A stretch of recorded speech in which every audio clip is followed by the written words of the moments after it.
Welcome to the AgEmerge podcast, brought to you by Ag Solutions Network. Your farming challenges are unique, so your practices should be too. We're here to share emerging ideas, build connections, and provoke conversation. Get ready to improve your soil, your crops, your livestock, and your family's livelihood. I'm your producer, Kim Chase. And I'm your host, Monty Bottens. Thanks for joining us.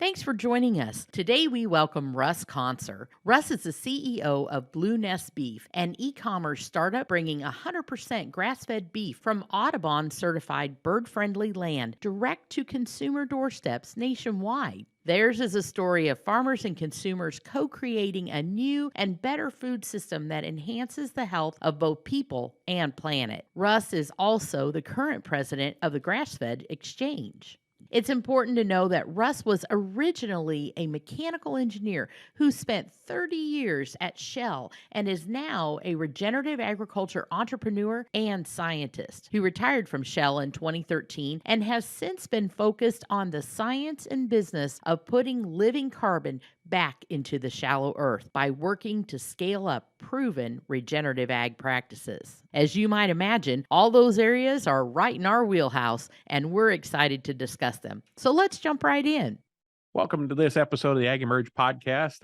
I'm really blessed to be joined by Russ Conser today. Russ is best known now today with being associated with Blue Nest Beef and what they're up to.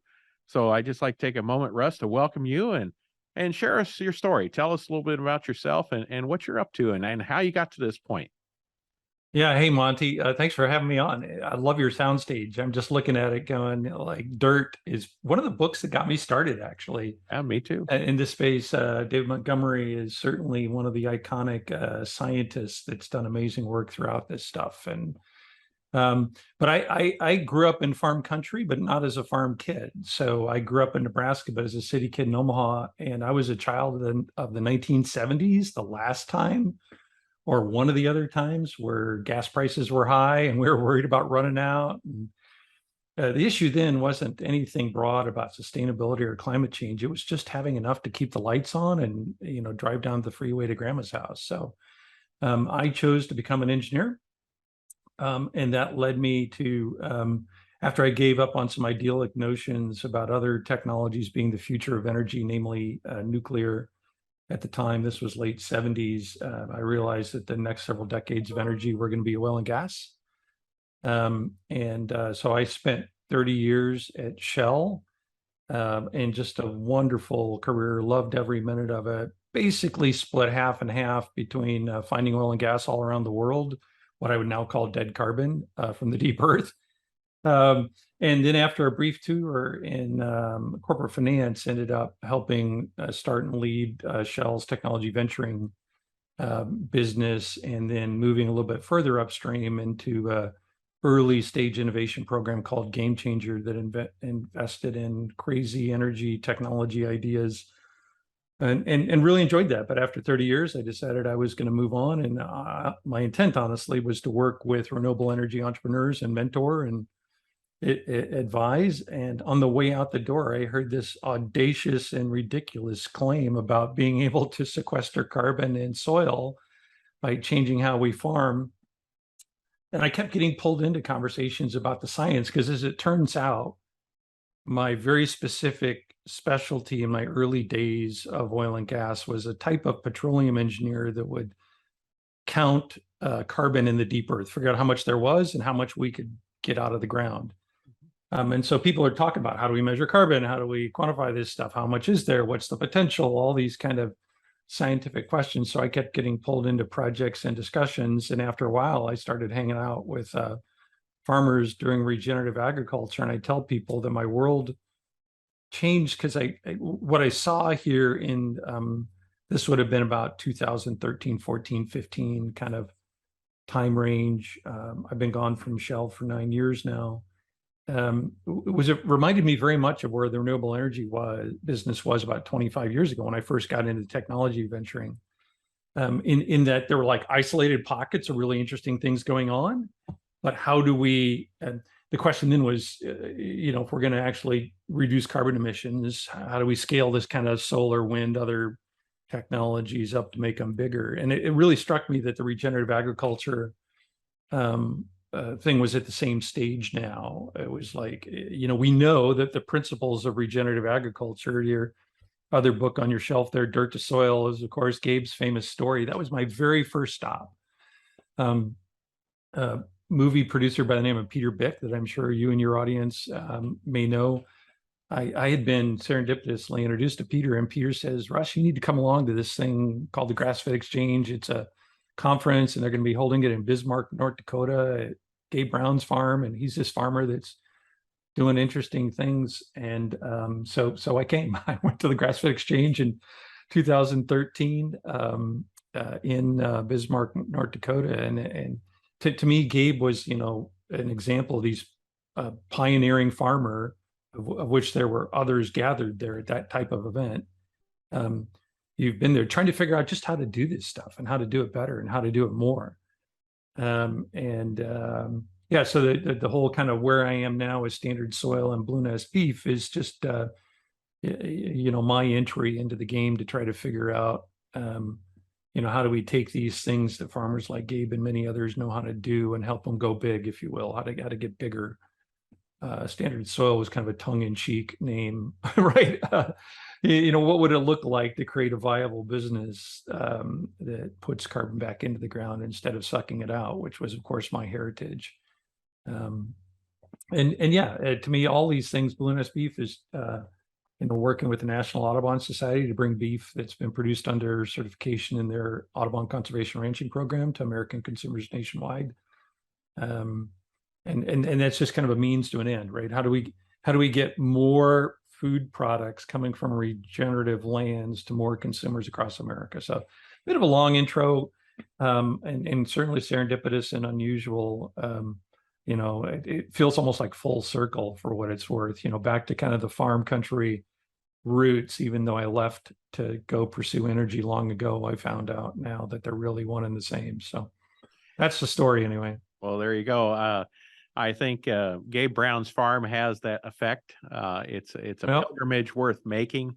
Your Mecca, Medina, Jerusalem, wherever you want to call it. It's certainly the interesting experience. So, I had a similar thing. I'd heard him speak in 2016 at No Till on the Plains and at National No Till Conference. Sometimes it takes a fella a couple times to hear things, and thought, well, I've heard people speak before, and sometimes they're over exaggerating a little bit. So I wanted to go and check it out for myself. So, it's my favorite story is I took my wife to North Dakota for her birthday to look at soil. So she just loved it. Right. So we went and saw Dr. Beck, and then went on up to Gabe's, and sure enough, 12% soil does look really organic matter. 12% organic matter soil looks very, very amazing. Yeah, it's one of these things. It's like, watching the first airplanes fly. Once you've seen a plane fly, you can no longer accept the idea that planes can't fly.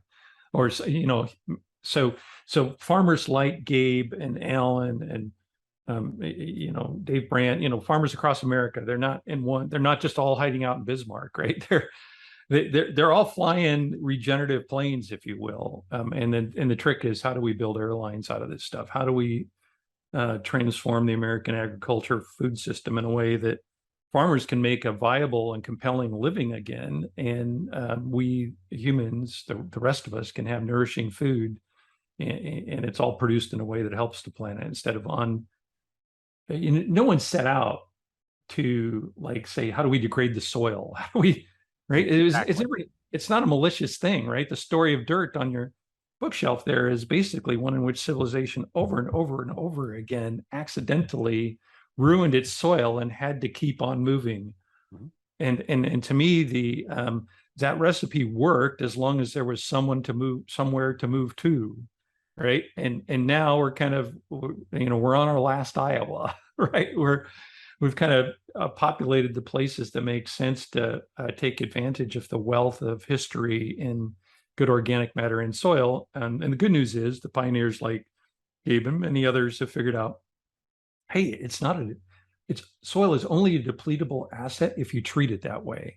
If you treat soil in a way that helps build it, there, we don't have to move anywhere.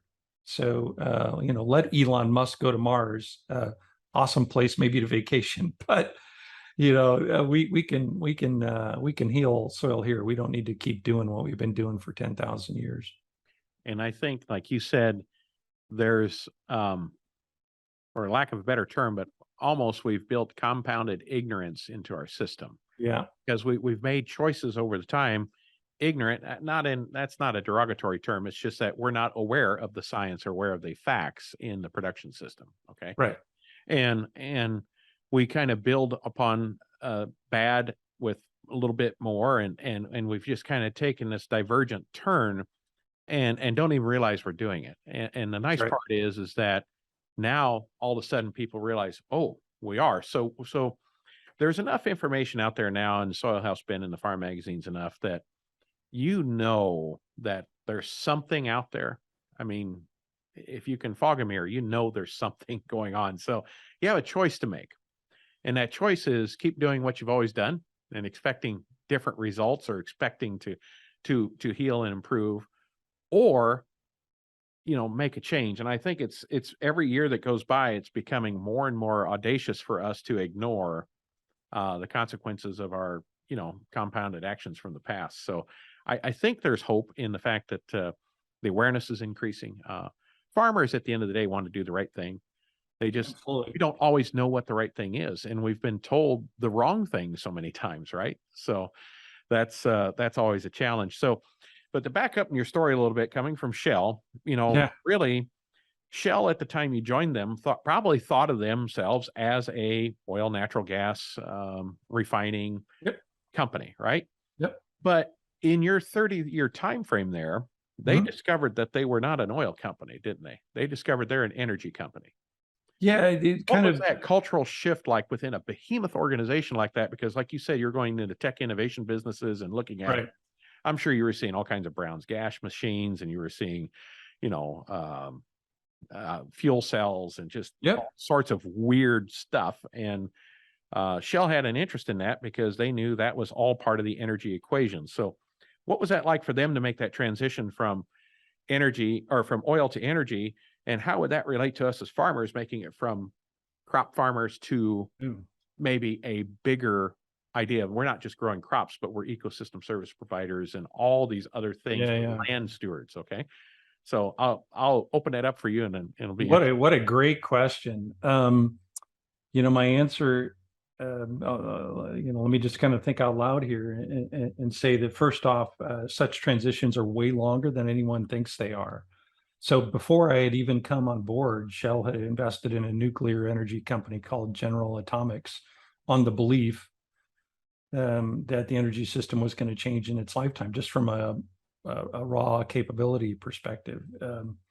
Midway through that journey, Shell had invested in, actually, about the time I was getting involved in technology venturing, had gotten involved in solar manufacturing and wind project development.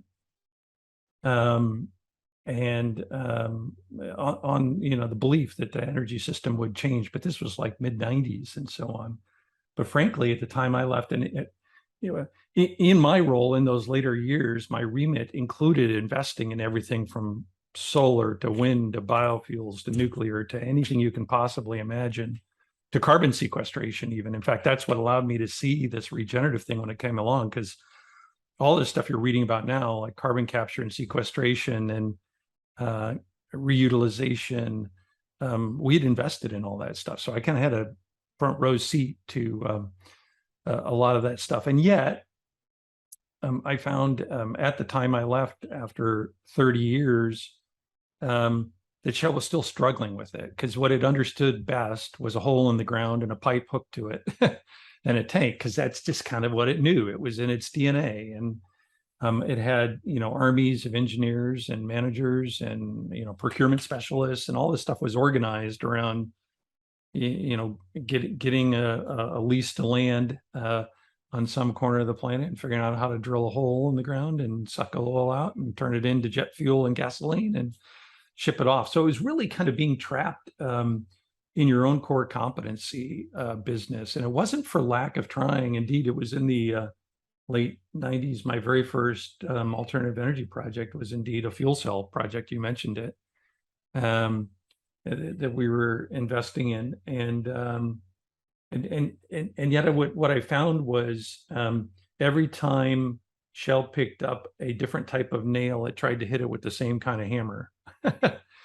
And then it woke up and goes, well, okay, it doesn't really work to manage a solar panel company like it does an oil field, and they're not very good at it. So Shell had exited most of the businesses it had entered with good intent, not out of maliciousness. There's just rarely a conspiracy to hide the things that work. It's really out of accidental ineptitude, if I can call it that, for lack of a better word.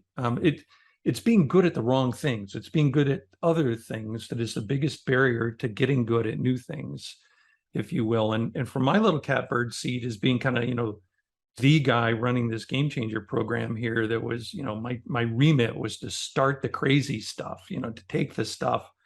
We were really good at getting things started, but what I saw happen in time and time again was, as things come out the other end of the funnel, everyone would try to make them look like an oil field. And so really struggled. And honestly, the transition of Shell to a energy company is still ongoing, but it takes courageous leadership. The new CEO of Shell, Ben Van Beurden is the guy's name, has really stepped up and said, no, we really have to be very, very serious about this. So this is after I left. I honestly didn't have high hopes for Shell at the time I left, but after I left, they've gotten big time into a whole range of things, and this time I think in an appropriate ways for things. They're thinking more entrepreneurially. They're working with entrepreneurs. They're not trying to run electric car charging companies like oil fields.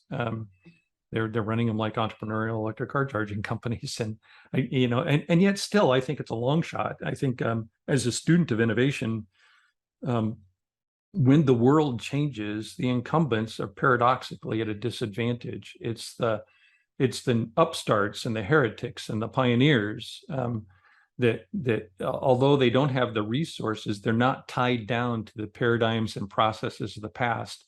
And most of them don't work, 90% plus, 99% will fail, but a few succeed. And it's out of those few that the seeds of a new way of, doing whatever you're talking about comes. And so I think that applies, because I kind of was so plugged into that in a big energy company. I was plugged into people in every industry. And I don't think there's any industry that works differently than that. They all work the same. And agriculture is no different. The hardest thing to break is a paradigm. It's not a plow and it's not anything else. We can reinvent mechanical equipment. We can do science on chemistry, but it's the way we think about things that becomes the barrier. And learning how to see the world differently, how to understand things differently, and that's what allows you to come up with new ways of farming. So pick your favorite. I'm sure you have some, Monty, that tell you, everybody's got their story here of, the world changed for me when I, woke up in the morning. I think Gabe would say things like, I wake up trying to figure out how to help what wants to grow live instead of kill what wants to grow. Right. So that's an example of a paradigm change. Mm-hmm. And so the trick here to me, what's really hard, and is my innovation voice coming through now, is you don't have to change by giving up cold turkey or betting the farm all on one thing all at once. The magic to change is taking small steps, experimenting, learning from those experiences, and then based on what works, you do more of it, and what doesn't work, you leave it behind. So maybe that's a little no-till, maybe it's a little cover cropping, maybe it's a little rotational grazing. Maybe it's a soil amendment. Maybe it's just taking soil samples for something other than getting your fertilizer recipe. I think you start with small things that feel like they're close, understandable, and low risk, and then you kind of move your way into this. A lot from the outside, it looks like somehow the world changed overnight, but it never happens that way. It happens because a lot of people have been experimenting with small changes along the road, and then things fall into place at some point. So We're taking a short break to share that the AgEmerge podcast is brought to you by the team at Ag Solutions Network. Rooted in innovation, ASN is committed to leaving the land better than we found it, not simply maintaining it. We're here to help you navigate the balancing act of productivity and building a legacy. From practices to products, ASN is more than a new jug. It's a new way of thinking. So don't be afraid to be different. Be afraid to be the same. Contact Ag Solutions Network today at asn.farm. And now, back to our show. Well, I think you said a lot of important things there in regards to the shell story, and I think we need to be aware of that. It is a perfect parallel to the ag industry. yeah, And, like you said, when you've got a hammer is your only Yeah. tool, everything looks like a nail. So we got to realize that there's more tools in our toolboxes. We got to focus on prospering life. And I agree 100%. Joel, I forget his last name, futurist. I heard him many, many years ago, and he talked about paradigm shifts. And when a paradigm does shift, everybody starts back at zero. And like you said, if anything, large corporations are actually at a disadvantage because Right. they have to retool, re-envision, and even though they've got monstrous capital, Right. it does no good when it's like if you're Titanic heading straight at the iceberg and can't turn, it doesn't matter. So It doesn't matter. if you're the speedboat that can turn and do a 180, you might be small, but you're alive and you're surviving and you're growing. So it's Yep. interesting. And the other quote I love is that like you were saying, being good at old things hurts you in being Yeah. good at new things. So I think Well, it a can. big thing, really good farmers that are professional, and it's Yeah. tough to make that transition to a total new way of doing it because you're successful doing what you're doing. And that's why often, it's people who, like myself, I feel like I'm not encumbered by, some certain way of doing farming. I came in through the science of figuring out how to grow carbon in soil. And I tell people the thing for me, or my past actually helped me see that, is when someone first showed me soil samples under a regenerative farm, and I looked at them, and the quantity and distribution of organic matter in those soils was very much like what we in the oil and gas industry would call a source rock. A source rock is the organic rich sediment that once it's buried deep into the earth, cooked under time, temperature, and pressure exactly, turns into oil and gas. And I looked at that and go, oh my gosh, these farmers, they're just rebuilding source rocks. They're doing exactly what nature has done for millions and millions of years, but they're doing it by working with the same forces of nature that put that kind of carbon there in the first place again, as opposed to the long and sad history that Dr. Montgomery documented in Dirt, right? Which is unwittingly, we effectively mined the soil organic matter with civilization for 10,000 years, and it all went back up into the air again, or down the river into the rivers, streams, and oceans. So sometimes and other people will have something else that they see and recognize, that they come in through some sort of different paradigm or perspective in this thing. And I think sometimes those things help illuminate, new opportunities. Meanwhile, it's the actual pioneers that are the farmers. They're the ones that are out there waking up in the morning trying to figure out how to make their farms work better in a way that improves soil health. That's where the magic happens. And I think there's decades of innovation up ahead. It'll be a transition where, I hope that, just like our energy system, I honestly have high confidence that our energy system is undergoing a major change. I think farming is undergoing a major change, but it's just, a decade or two behind in the pace, and it's going to take us a while. But, no one should get their expectation up that somehow we're going to all see the light all at once and change farming overnight. It's a long, arduous process. It contains many people trying many things and fighting many challenges. And out the other end, once all the success happens, then you get a new system, the new paradigm, and you're in the new land. Well, I think one of the things you brought up about, how people learn those things and get involved is, you mentioned your attendance there at Grass-Fed Exchange, which Yep. then led you into, you got sucked in. Yeah, I got pulled in. Yeah. Got pulled in, you drank they serve this pink Kool-Aid at the Pink Grass-Fed Kool-Aid, yeah. Exchange, and then you're hooked. So probably a conference that if you're listening to this and you haven't been to it, you need to go to it. You would, by the name itself, you'd be like, what is that about?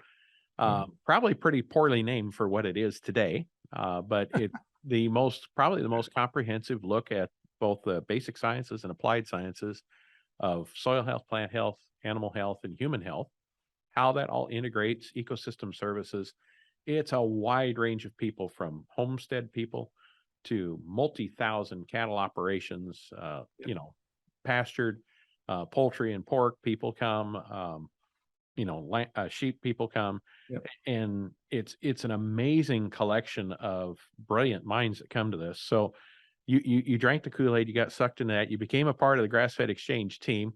Tell the listeners a little bit about that and kind of what the effects have been of that organization over time. Yeah, well, I've just been honored and humbled to be a part of the Grass-Fed Exchange. Like I said, I got pulled in by my friend Peter Bick to go to Bismarck in 2013, and in 2014, I was just going to go back because I had so much fun, just to participate. I just because as an innovator, an engineer is really an applied scientist. And what I saw in the Grass-Fed Exchange was a bunch of applied scientific farmers. They're like farming engineers, if you will. They're innovating a way to do stuff. So instead of sitting around and talking about the science for its own sake, or talking about the theoretical whys or the justifications for what they're doing, they're just trying to get things to work, right? If you're an engineer, you want to get an engine running, you want to get a bridge to stand up and not fall down, right? And these farmers are just focused on that how. And that's what to me was magical about the Grass-Fed Exchange from the beginning. It was, we're not afraid of trying to understand the latest science, but primarily it's about regenerative practitioners coming together and showing and sharing what they're learning about how to make regeneration work on their operation, whether it's a beef operation or multi-species or doing other interesting hybrid combinations of stuff. And indeed, the name grass-fed is in our roots, but I think of it's more of an applied regenerative agriculture event now. So I've been chairman of the organization. I just kept getting pulled in deeper and deeper to the group, and been chairman for a couple of years now. And it's a humbling honor to be a part of it, as we've taken the Grass-Fed Exchange, what was previously mostly a regional event, and kind of we move it around the country every year. A key part of the there's 2 days of the event that's kind of what you traditionally expect in your conference, and there's one day which is all pasture walks or field tours.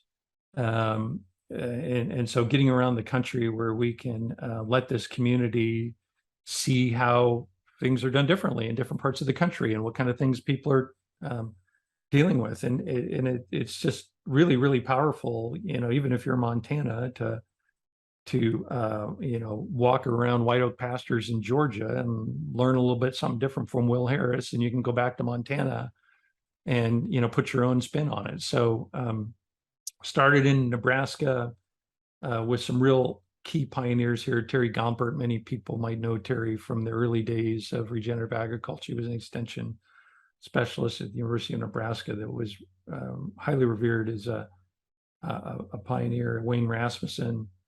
And then from that, we've moved from events in Nebraska and the Dakotas to Missouri, Georgia, New York, Michigan, California. This last year we were in Texas, and it allows us to get out and see kind of that real how of what's going on in regeneration all around the country, and to listen from the one of the things we try to be as Grass-Fed Exchange is a place where people can learn from the edge, if you will, learn about what people are doing next, trying to push the boundaries even further. Rather, we're not a place where you're going to come get the basics 101 of things. You're going to meet some amazing people that can share with you their own stories of doing that. But hopefully you're going to hear stories that are dealing with whatever the challenging issues are in the industry and that people are struggling with. So this year, common topics like, how to market regenerative products to consumers, to soil carbon markets, to grazing for conservation objectives, to human health, like you mentioned. You're really trying to understand all these frontiers and edges, and they're all related to. At the end of the day, I mean, this is the funny thing for this engineer from Omaha. I didn't mention I went to school in Ames, Iowa, so I was surrounded by ag and farm stuff, and I used to ridicule my agronomy friends for going to taking blow off classes like soils when I was taking thermodynamics. And what I've learned is I had it exactly backwards: is that soils are the most important part of the Earth thermodynamic system out there, and farmers are the ones that are making it work. You owe them an apology, Russ. I do, and I've offered it to a few of them. It's been fun. So my humble apologies to any who might be listening here. It turns out those blow off thermodynamics courses. I mean, geez. Yeah, exactly. So now they can get back at me, right? Yeah, exactly. But it really, soil is this magical thing. It's here's a little factoid for you, Monty, to help you appreciate just how powerful soil is. About 70% of the Earth's surface is covered with water, as people know, but about 70% of Earth's photosynthesis happens on land. And the reason that is because the soil kind of short circuits all the processes for connecting nutrients with photosynthesizing plants that want to grow. And so life started in the ocean because there was plenty of water, but it's worked its way on the land, and it's the soil that makes it work. So this accumulation of organic matter, which is living biological life in soil, is really the key for how Earth functions. It's really amazing to me. It's humbling. As someone who's been living on the bleeding edges of science for decades, I think it's something that my grandchildren will be learning about. It's so wondrous, if you will. It's really cool to pick up the newspaper and see the James Webb Telescope show a picture of a distant galaxy from 13 billion years ago. But I think there's a sense of wonder that I hope we can capture here with soil, which is like, there's amazing stuff going on down here. And we understand some of the big stuff, but we don't, and we've got a lot to learn on how to make it work. To stay with the metaphor, the farmers are the astronauts. They're the ones that are doing it, right? It's not the scientists running test plots at Iowa State University that are figuring this out. It's the farmers. So one of the things you talked about that, this year at Grass-Fed Exchange, unfortunately, I was registered to go, but farming interfered. I got to get better at ordering my weather. But you mentioned that connection, and really Grass-Fed Exchange started as that how to graze, right? And graze efficiently, double the stocking rates, improve regrowth, and those kind of things. And find the right animal genetics, other real practical things. Yeah. Yep. So over time, though, it's evolved, like you said, into these, nutrient density, sequestration, ecosystem diversity, and all these other benefits. So now looking at ways to how do we monetize that? Okay, so do you monetize that through the products that you're selling that hey, we can get 50 cents a pound, $1, $2, whatever it is, to somebody who wants to vote with their dollars for a better product? Or is there a way for, secondary carbon markets or ecosystem services, those kind of things? But I think that's interesting, and how that transitions into what you're doing today, right? With Blue Nest. And it's one of those things that in the soil, if you look around and you find lots of earthworms, well, the goal isn't earthworms. The goal that tells you that a lot of things are going right. You've got good air water exchange. It's the what do you want to call the peak species of the soil? It's indicator species. Indicator species. Yeah, it's the king of the mountain. So same thing happens with birds on prairies and those kind of things. And talked about that interrelatedness of when you get, the apex predators in a system, that's an indication everything else is in balance in the system. And plus that research that has shown that when you have an apex predator, your biodiversity in the system below it is actually up to 2 to 3 times greater when you have that primary predator. Yeah, there's some really crazy. I'll let you take this away, and I'll just sit back the rest of the half hour. And Russ, you have a great day. No, be careful what you wish for here, because there's some really crazy science. And I mean, you ask great questions, Monty, because most of the people aren't asking this far out yet, but I do think the future of regeneration is how do we grow food in a way where we as apex predators manage a system that can produce more food, right? It's like this too good to be true perpetual motion machine. What do you mean? I get to eat my food and get more food to eat? And it's not a perpetual motion machine. It's because what we're really doing is figuring out how to manage the ecosystems to capture more of that inbound solar energy. So I tell people I'm still in the energy business. It's just a biological solar energy business where the primary uptake is from a plant, a blade of grass, a leaf on a tree, whatever the case may be, that's capturing that energy. And then, like, I'm so deep in the science that I appreciate how much potential there is, but I also know how much uncertainty there is. And so, like, I'm involved in I've been involved in a number of projects here where we're out there measuring carbon in soil, but I know how hard it is to measure it accurately. I also know how hard it is to communicate accurately. And as an entrepreneur, I'm like, how do we get to where we want to be given where we're at and the viable options to it? And I think that, we shouldn't get ahead of ourselves too fast in trying to quantify things that are still uncertain as much as we can tap into the things that we can tell that are true. You don't have to be a scientist at all to walk onto a regenerative farm, and whether you dig into the soil and see the worms, or you just notice the bees and the butterflies and the dragonflies or the birds, it's instantly recognizable. You're not on a typical Iowa corn or soybean farm if you're in a place that's truly regenerative, because life is there. Life itself makes the best judge in my book, and it's very responsive. Birds in particular, my Audubon friends like to say birds are the treasure in the measure. They're a legitimate goal in their own right, thus a treasure. But if you've got birds on your property and different kinds of birds, then you can be assured that you're developing habitat in a carbon functioning ecosystem that's actually working. It's also true that I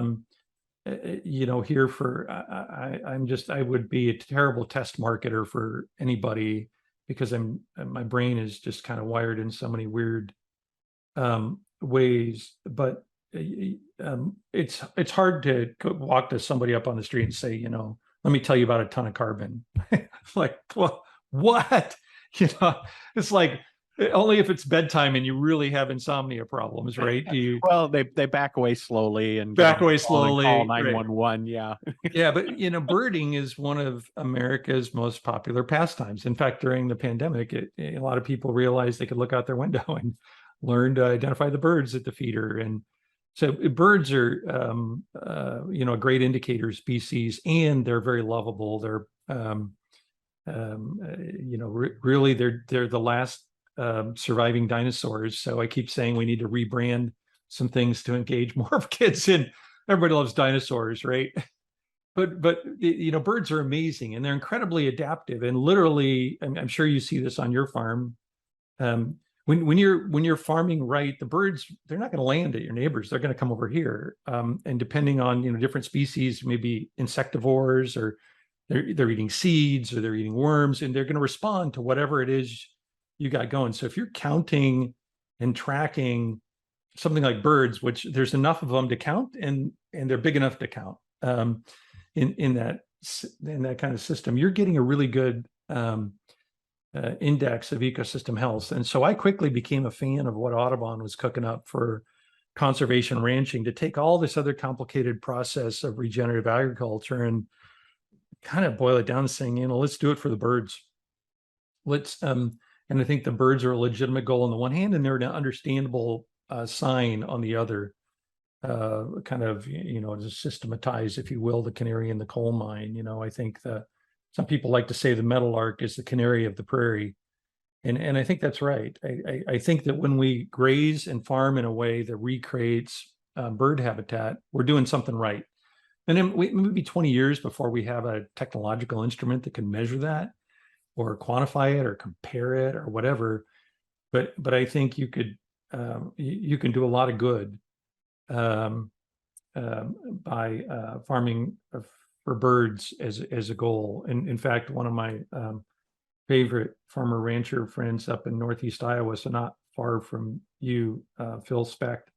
I don't know if you know Phil. He just took his ranch. He and his brother, he was a beef producer. His brother's doing dairy, and they used to have a competition as to whose farm was more regenerative than the others based on how many bobolinks was the indicator species they were after, how many bobolinks they would get on their land. And so Bill has now successfully transitioned his land into a trust funded by the state of Iowa that's a land trust to make it so that by law now effectively his land has to be managed and grazed in a way that helps recreate bird habitat, which I think is like the next level up from this stuff, but it shows what's possible in the system. In fact, it was Phil's work that inspired the naming of our beef stick with Blue Nest beef. We call it bobolinks. We thought it was a convenient co-option of the link concept with sausages. Yep. But it was really the regenerative ag work of Phil Specht that inspired that name in that system. So if we can do, like Blue Nest is just trying to bridge that gap a little bit more. How do we bring an honestly regenerative product to more and more American consumers to get them engaged in this story? And what I want to be able to do is use that as a channel to pay farmers more for the product that are following these protocols that are healing the land, as opposed to the ones that inevitably end up with degraded soil and depopulated cities and all this, scary stories of David Montgomery's book. So, it's at the end of the day, it'll be about this food system that where we produce food in a way that makes the planet better than we found it. And there's going to be thousands upon thousands of little layers of things inside of that thing. And I do think we're going to find some of these things that are going to blow people's minds paradoxically. But I think this is how nature works. And the reason nature works this way is because it's figuring out how to capture more sunshine. And it does exactly what your question implied here was, eating food in a way that creates more food, and to recognize that we as humans really are another type of apex predator in a system. And we can either interact with our ecosystem in a way that takes advantage of the benefits of that process, or we can keep doing what we've been doing, which is just unwittingly damaging the ecosystem out there. And so I think we're at that pivot point in history right now. And that's really the kind of transition that's going to be playing out. It has been playing out over the last 10 years or so, and it's going to play out over the next 20 or 30.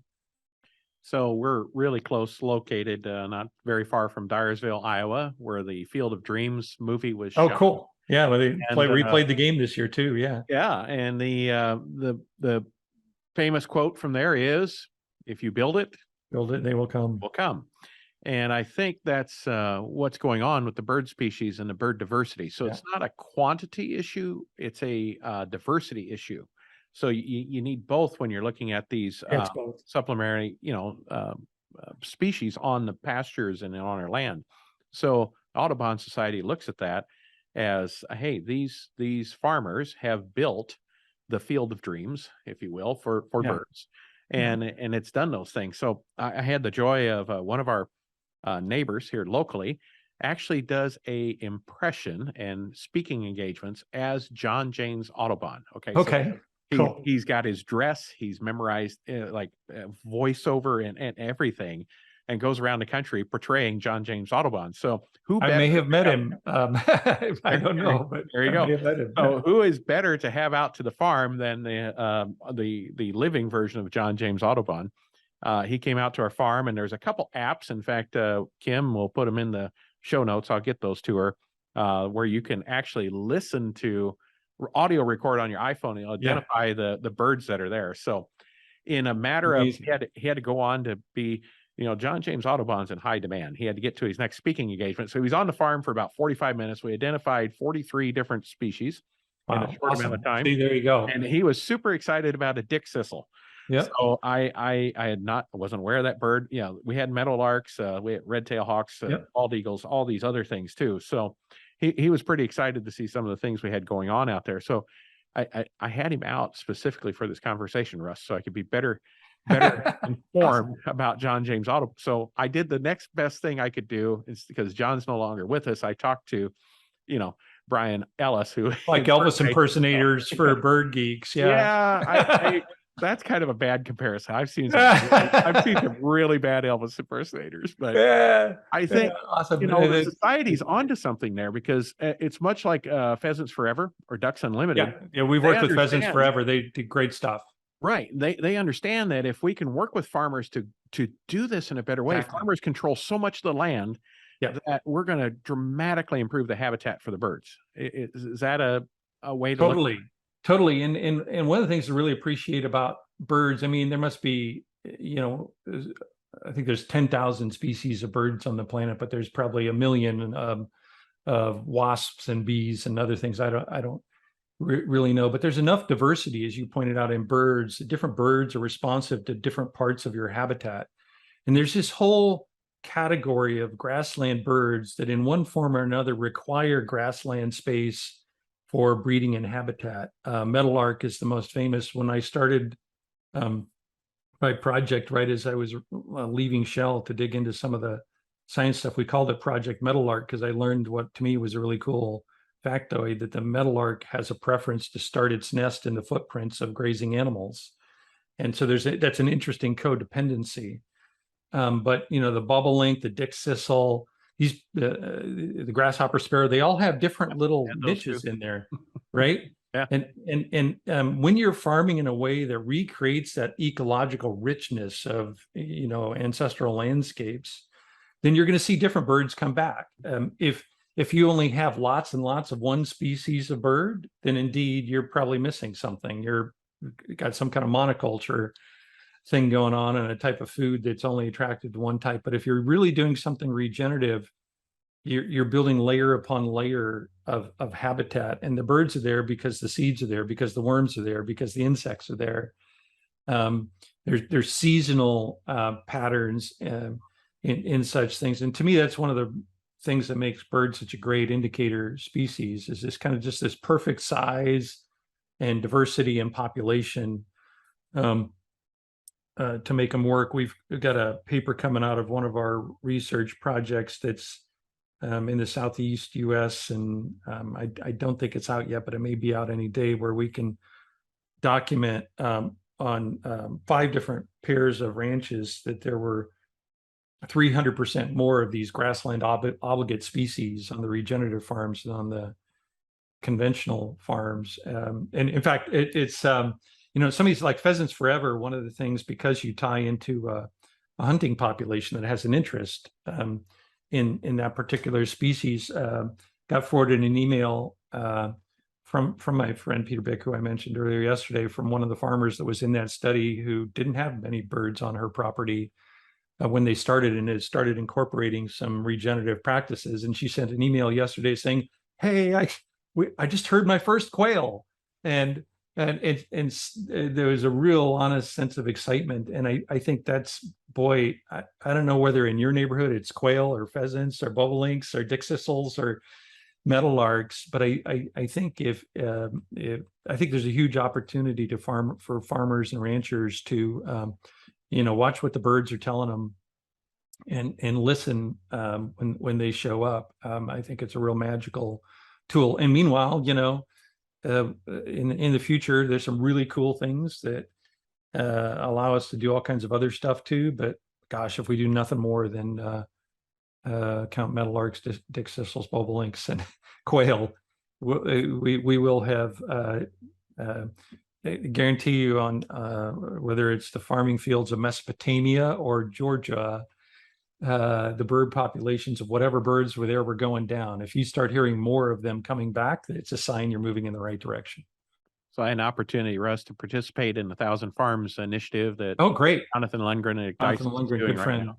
Yep. And so we did 2 sample sites on our farm. One sample site was in conventional soybean production. Okay. So on our soybean field, we're doing everything as regenerative as we possibly can at this moment in time. Yep. We have cover crops. We had the cover crops were grazed multiple times on managed grazing, daily moves. We no-till planted them directly. We used no neonic insecticides. We used no glyphosate. I mean, as much as you can do in an agronomic system regeneratively, okay, compared to the soybeans adjacent to our field that were dicamba tolerant and till and neonic and all that. And they were just so happy. The entomologists, which entomologists are a little quirky, right? That's Yeah, even more Um, quirky than bird people, I think. Yeah, but but they're awesome. do entomologists and ornithologists, do they get mad at each other because one's eating the other? Yeah, I don't Can they think go into so, a coffee shop together and not get in a fight? but So yeah. anyway, we're doing all these wonderful things, and yes, we have a few more millipedes and crickets and all this fun stuff going on. But when you stand there in that field, it's still lifeless. So we go over to our perennial pasture that's 7 miles straight west, Yeah, where we've done grazing and both chicken, sheep, and cattle. And it's just noisy.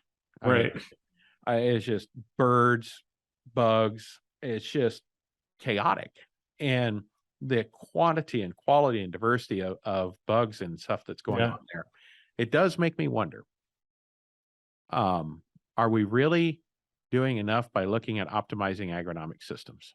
I think annual systems. I think we're going to have to really take a hard look of how do we produce food in perennial systems if we really want to take a hard look at carbon sequestration and impact.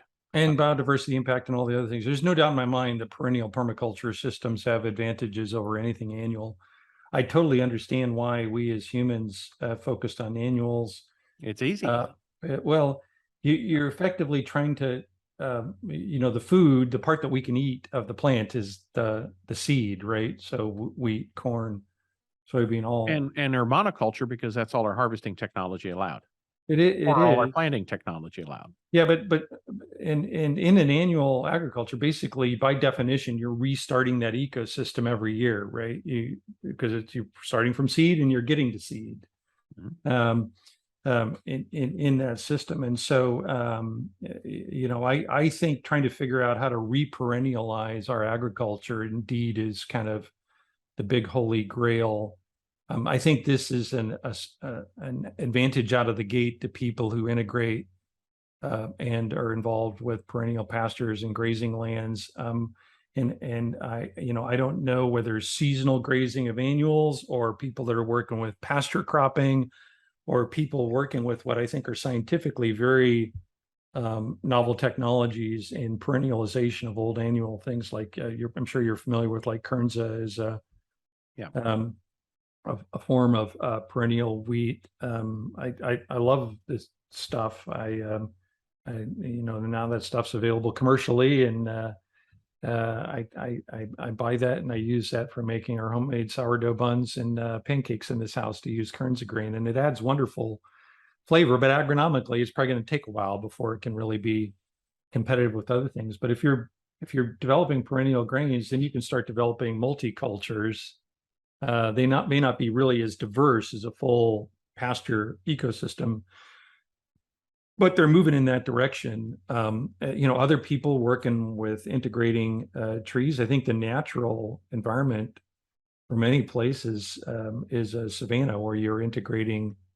That's the other thing we did when we built big plows and combines, right? Take out all the trees and hedgerows in a system, and figuring out how to reintegrating other things that do form well as perennials like trees. So whether that's fruits and nuts, we do it's not Audubon-certified, but through Blue Nest we offer the tree range chicken from the folks at Regeneration Farms, which is integrating poultry production systems in combination with hazelnuts and elderberries and other products in a way that's similarly cycling things in a natural ecosystem.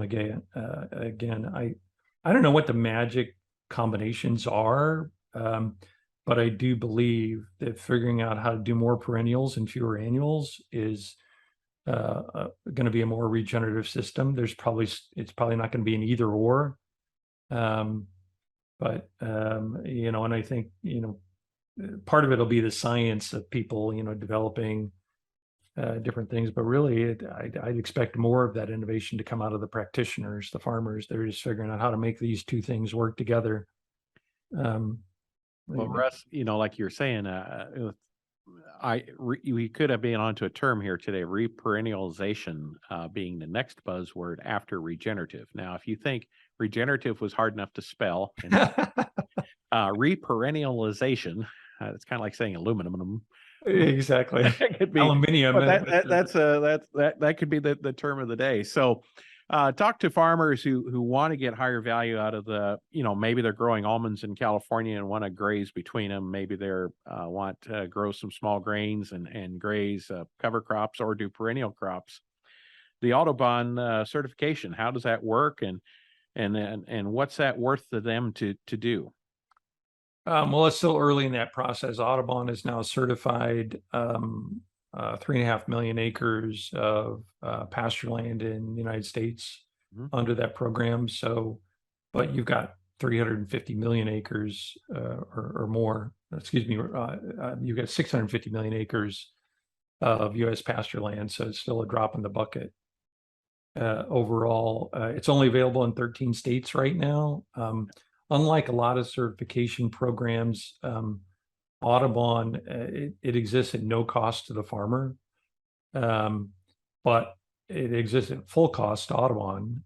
So Audubon has to have staff. Every farm and ranch has to have a for-purpose written habitat management plan that is a part of that. They have to follow, as you might expect, certain protocols on animal welfare, environmental sustainability, forage and feeding practices, and so there's the kind of an integrated set of these things. It's mostly available in the central corridor of the United States, the former Great Plains states. They've growing rapidly now in California as well. So which is good, but there's a lot of states in between in the rest of the country where it's not available yet. They're in the process of expanding to other states. And I look forward to that. So it's not broadly available. You can't do it in Illinois yet. I hope soon, but that requires budget. What's in it for folks? I think right now the program is heavily anchored in people who are already on the regeneration journey themselves already. And one of the things we're trying to do here at Blue Nest and other market partners, Corner Post Meats in Colorado, Panorama Meats has recently become a part of the Audubon family, is figure out how to be market outlets for folks. So I mean, I think it's a worthy and honorable distinction in its own right, but to be able to pay more farmers more for their product is ultimately the objective. And of course, Blue Nest is really just dealing with on top of the Audubon protocols. We're offering a premium product to people who are demanding a premium product. So then you got to have further things just right in your forage chain and animal genetics and all that kind of stuff. But we're working on other projects to develop broader markets at the wholesale level with for more Audubon certified ranchers and other ranchers, and again, it's going to be a long journey to develop all this stuff. There's and Audubon itself is just getting started with messaging to the American consumer about what the heck the certification means, which is an important part of the process. We're a couple decades on from people appreciating the merit of dolphin safe tuna, right? And I think we've got another decade or two on bird friendly beef to go there. So people shouldn't get their expectations up of big markets there right out of the gate. But that's why we're working so hard to try to develop markets that are substantial in size and worthy, but it's hard. So it's not easy. Like I said, I came in through the science doorway and applying some entrepreneurial experience to this equation, but there's a lot of people across the country doing amazing things, and who knows what the right recipe to make it work for folks are yet, but stay tuned. Long There road you ahead. go. Well, if you don't try it, you're never going to learn. And the great part is you're building a following, a niche market, and getting people what they want. And they're those people who are interested in their health and the ecosystem health. You guys check those boxes and give them an option to participate. So Yeah, one of the things that's we're trying incredible. with, I mentioned these bubble links beef sticks here. When I'm shipping a well marbled ribeye frozen around the country, that's pretty complicated. With a shelf stable meat stick, say preserved by way of natural fermentation. Now I got something. I keep them in the console of my truck, and we ship them by mail. And you don't have to be a chef in the kitchen to enjoy them. You can stick them in your backpack and take them on the trail. The price point is lower. And importantly, from a producer perspective, we don't need to have that well marbled grass fed ribeye that goes into that. In fact, we started it by using the trimmings from the rest of our production. And now we're buying for-purpose animals that don't have to meet those higher standards of quality in order to be able to make those meat sticks. So hopefully that's not the end of the road, but it's an example of how we're trying to use what we know how to do. My partners, Todd Churchill, Bill Godfrey, Alan Williams, trying to figure out Rick Mariner, Kira Dion, Josh Burnson. They're just every day trying to figure out how do we develop better markets for people that are using honestly regenerative product and get that product out to more American consumers. And so I'm very, as an engineer, I'm just practical. I'll do whatever it takes to develop the bigger market that's viable to get more honest product from more farmers to more American consumers. And, bubble links are our next step, but it won't be our last. So we'll keep working on that. Blue Nest frozen meats was just a place to start. Very good. Anything else we should have discussed with our time here together today, Russ, that I maybe missed out on? Hopefully I Time didn't flies scare when you're you. having fun, doesn't it? Yeah, oh my goodness. I hope I didn't scare your listeners away. No, I couldn't believe more deeply in the importance of what regenerative agriculture is all about. And I couldn't believe more deeply in the power of farmers to be the ones to make the difference. There's kind of some wonderful justice in that, right? Being a kid from a farm state, even though I left to become an engineer, I've seen the demise of farm economy over the last several decades, and it's just painful to watch. And it's just it's broken from all kinds of angles, right? Co-opted and controlled by people that my experience, Monty, is that very few people get up in the morning and try to figure out how to make someone else's life miserable. They do exist, okay? So I'm not going to deny that. But most people are just doing what they know how to do. They have their hammer and they see their nail and they try to make everything fit that system. So there's a lot of things broken in agriculture, but at the end of the day, we're literally, it's the farmers of America that are managing whatever they're managing, whether it's rangeland or cropland. They're the ones that are going to make the difference. They're the heroes. Like I said, after going to Grass-Fed Exchange in 2013, I was so inspired by all these folks that are just trying to figure out how to make it work. And in many cases, as I'm sure you have your own stories, people that are ridiculed by their colleagues and peers for, being heretics or not being the same. And yet they're the ones that are driving things in new directions. And I think they're powerful. I think we can restore bird habitat. We can produce healthy food. We can reduce human disease. We can